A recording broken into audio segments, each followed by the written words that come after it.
Assalamualaikum warahmatullahi wabarakatuh. Di sini saya Ibnu Mustafa akan melakukan takhrij hadis. Perlu diketahui, takhrij hadis adalah usaha untuk menemukan matan dan syarat hadis secara lengkap dari sumber-sumbernya yang asli, yang dari situ akan bisa diketahui kualitas suatu hadis baik secara langsung karena sudah disebutkan oleh kolektornya maupun melalui penelitian selanjutnya. Adapun kegiatan takhrij hadis sendiri itu ada beberapa tahapan, yaitu seperti yang pertama menentukan lafaz pertama matan hadis. Nah, di sini kita harus mendapatkan lafaz lengkap mulai dari rawi, sanad rawi, terus cara periwayatan dan matan hadis. Kemudian kita mencari hadis bandingan atau matan hadis yang lain. Sekiranya nanti akan ada perbandingan untuk menentukan apakah nanti hadis ini benar atau benar jalurnya atau ada yang melenceng sedikit. Kemudian menentukan tema. Nah, dari hadis itu kita dapatkan tema apa? Seperti yang akan kita bahas, yaitu tema dengan tema puasa dan sholat nisfu Sa'ban. Nah, kemudian setelah itu kita mencari biografi dari perawi hadis tersebut.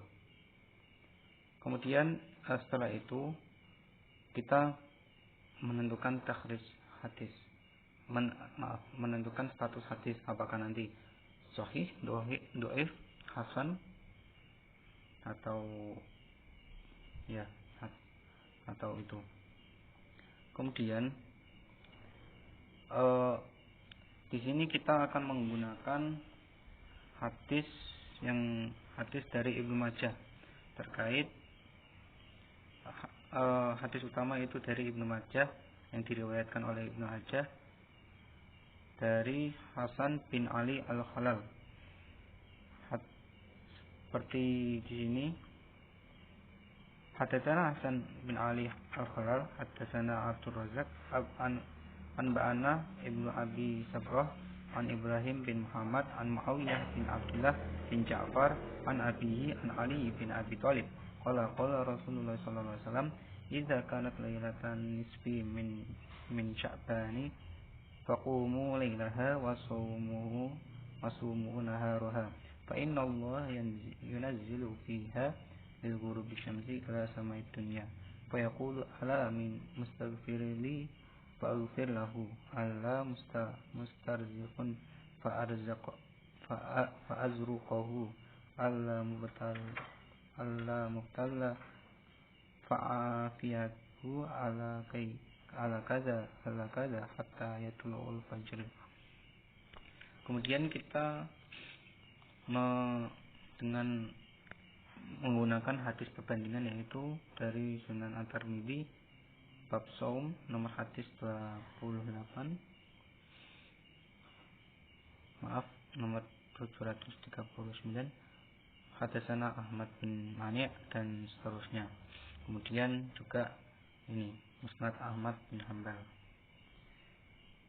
Nah, dari situ kita akan mendapatkan juga di sini ada dari riwayat Abdullah bin Abdurrahman Ad-Darimi.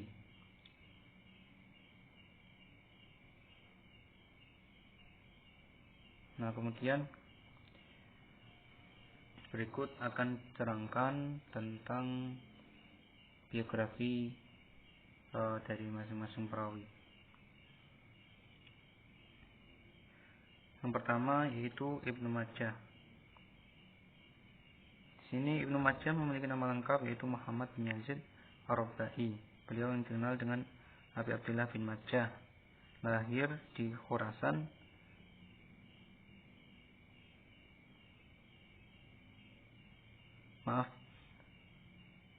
namanya dikenal di Khurasan, Irak, Hijaz, Mesir, Sam, dan beberapa negara lain. Beliau wafat pada hari Senin, kemudian dimakamkan pada hari Selasa, tepat 8 hari terakhir bulan Ramadan tahun 273. Beliau wafat berusia 64 tahun. Kemudian dari ulama yaitu berpendapat bahwa Ibnu Majah adalah seorang yang thiqatun kabirun muttafaqun alaihi muhtajun bihi. Kemudian itu dari riwayat Abdur Razak. Abdur Razak di sini memiliki nama Abdur Razak bin Hammam bin Nafi' al-Hamyani al-Yamani. Beliau lahir pada tahun 126 Hijriah, kemudian wafat pada 211 Hijriah.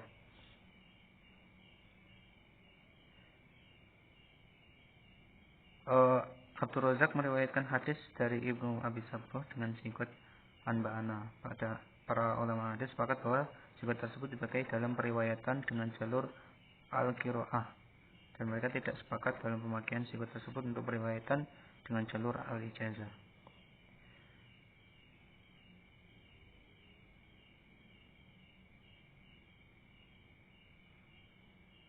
Hal ini cukup untuk sebagai bukti adanya ketersambungan sanad antara Abdur Razak dan Ibnu Abi Sabroh. Kemudian para ulama itu ulama hadis mengkritik bahwa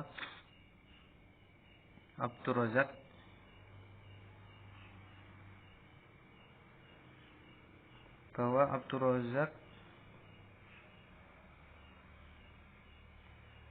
dikelompokkan pada tingkatan perawi yang takdil pertama sampai ketiga, sehingga periwayatannya dapat dijadikan hujjah dan diterima.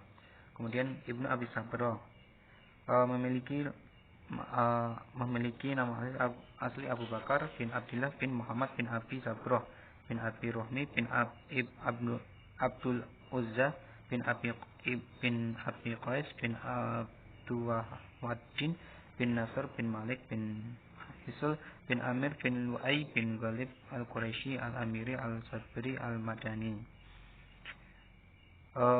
Menurut riwayat namanya itu Abdullah. Namun menurut Imam Ahmad bin Hanbal dan Abu Hatim al-Razi namanya yaitu Muhammad.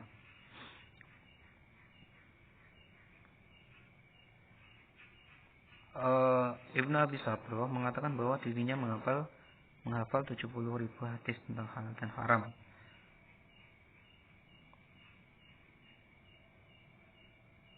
Jumlah guru yang meriwayatkan hadis kepada Ibnu Abi Sabroh sebanyak 21 orang. Berdasarkan penilaian dari ulama, Ibnu Abi Sabroh memiliki kategori sanad yang dhaif, munkar, maudhu, dan dilihat dari urutan marotib cara perawi tidak dapat dijadikan hujjah, tidak boleh ditulis hadisnya dan tidak dijadikan iktibar. Kemudian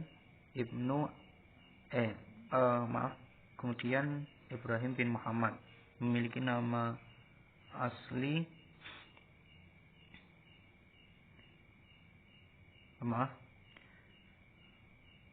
Ibrahim bin Muhammad meriwayatkan hadis dari Muawiyah bin Abdullah bin Ja'far dengan sigat an. Dengan disebutnya Muawiyah bin Abdullah bin Ja'far sebagai guru Ibrahim bin Muhammad dan Ibrahim bin Muhammad sebagai guru murid Muawiyah bin Abdullah bin Ja'far, maka di antara keduanya terjadi pertautan langsung sehingga terdapat ketersambungan sanad. Berdasarkan penilaian ulama, Ibrahim bin Muhammad dapat dikategorikan sebagai perawi yang adil dan hadis yang diriwayatkannya bisa dijadikan hujjah. Kemudian Muhammad bin Abdullah bin Ja'far memiliki nama asli Muawiyah bin Abdullah bin Ja'far bin Abi Thalib al-Quraisy al-Hashimi al-Madani.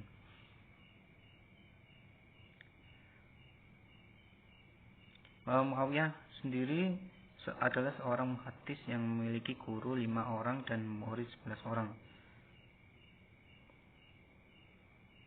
Muawiyah mendapat penilaian dari kritikus hadis seperti Ijliyus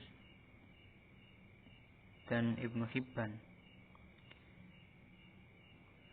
Berdasarkan penilaian mereka, maka Ibrahim bin Muhammad dapat dikategorikan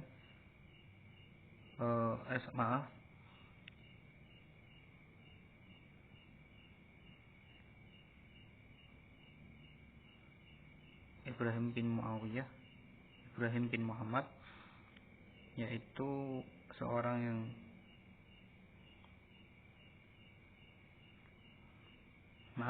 untuk Muawiyah sendiri sebagai perawi yang adil dan makbul karena tidak ditemukan jarah pada diri perawi. Kemudian Ali bin Abi Thalib, nama asli beliau yaitu Ali bin Abi Thalib bin Abdul Manaf bin Abdul Muthalib bin Hashim al-Quraisy. Beliau mendapat gelar Abu Hasan al-Hashimi Amirul Mukminin dan merupakan putra dari paman Rasulullah.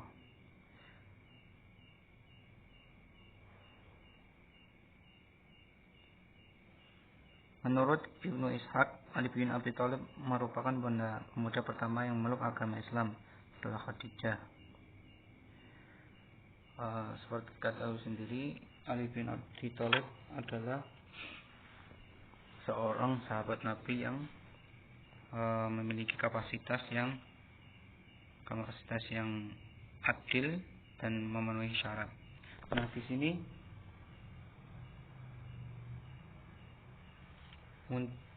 muncul kecacatan pada hadis yaitu pada jalur rawi pada jalur rawi Ibnu Abi Sabrah yang dikatakan tadi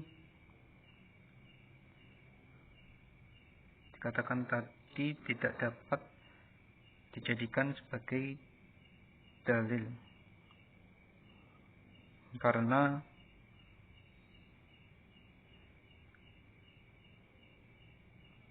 sanad yang beliau sampaikan yaitu dhaif, mungkar dan maudhu. Dan dilihat dari urutan maratib, jarah perawi tidak dapat dijadikan hujjah maupun tidak boleh ditulis hadisnya dan tidak dijadikan i'tibar. Jadi hadis tersebut yaitu dhaif. Jadi itu teman-teman. Terima kasih. Mungkin itu cukup dari saya.